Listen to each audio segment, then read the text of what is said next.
বন্ধুরা, আমরা প্রায় শুনি মানুষ হাতির পিঠে ঘুরতে যায়, ঘোড়ার পিঠে করেও ঘুরতে যায়, কিন্তু এমন কি কখনো শুনেছেন যে মানুষ কুমিরের পিঠে চড়েও ঘুরতে যায়?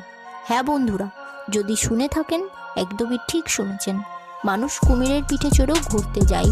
অজানা তথ্য চ্যানেলে আপনাদের জানাই স্বাগত। এমন গ্রাম হয়তো পৃথিবীতে একটাই আছে, সেখানকার মানুষের সঙ্গে গৃহপালিত পশুর মতোই বন্ধুত্বপূর্ণ সহাবস্থান করে কুমির। ওখানকার ছোটরা কুমিরের পিঠে করে ঘুরতে যায়। ছোটদের বেড়ানোর হলে তারা গরুর গাড়িতে যেতে পারে, ঘোড়ার পিঠেও চড়তে পারে, গাধার পিঠেও চড়ে যায়। তাই বলে কুমির? এই বিরল দৃশ্য কি সত্যি বাস্তবে সম্ভব? কুমির পৃথিবীতে অনেক প্রান্তেই রয়েছে, মানুষ কিন্তু তাদের সঙ্গে দূরত্ব বজায় রাখে। যে কোনো সময় তারা মানুষের ক্ষতি করে দিতে পারে। সেখানে এই গ্রামে গত 70 বছরে